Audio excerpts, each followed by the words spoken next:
So I'm going to jump straight into the sales section of Jack and show you how you can run a CRM. So if we go to the sales tab here within Jack, we've got some headings up here that you can customize to your business. The idea of this is someone calls, you add a lead in here, capture their details, Mrs. Smith, where she came from, say from Google, the postcode of the referral, what project type it is. You can create new project types as well if you do different sorts of work.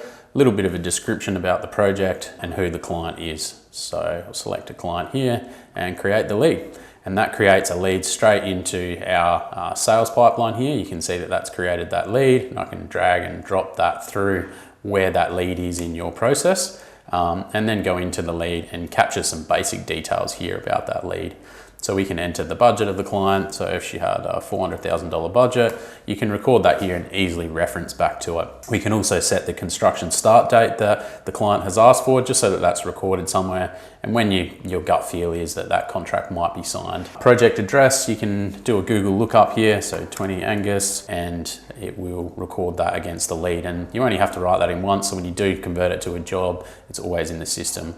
And then here on the right, we've got a notes taking section. So this is great for client calls up and you can record the detail here about what was had. Mrs. Smith called, and you can have that create notes down here and see that through the journey of when it's a lead, when it's a job, so that you can always easily reference back to those notes on there. Client type you can set, and you can tag the leads here as well. So this is really good for our automation feature. If we wanted to tag this as a North job, we could tag that there, and then we can create automations based on that being tagged North job. Now down here, we've got the contact details of the lead. If we go into that card there, you can see here that we can revoke portal access, and we can also send a portal access invite. So that just sends an email invite to this person here so that they can access the jobs that you've got them assigned to with their contact. And you can also set the zero contact here so that when you do the invoicing, it goes to the correct contact in Xero, and you might already have that contact existing in Xero, so you'd be able to select that here. So now if we wanted to, say, capture some files against this lead, we have a file storage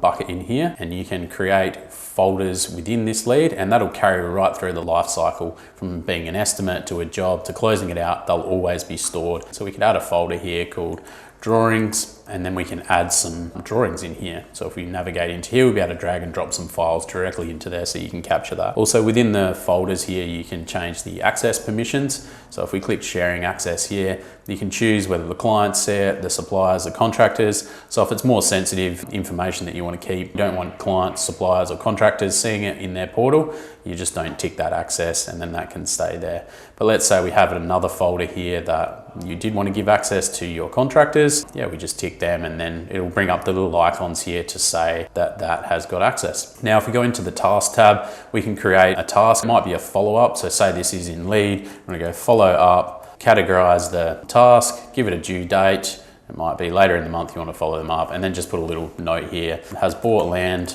So you can kind of use the task feature in many different ways, but then that lead there and that task you can see now is in our task tab here in the global list, follow up lead. And when it does become due, it'll go red, like you can see this one here in selections.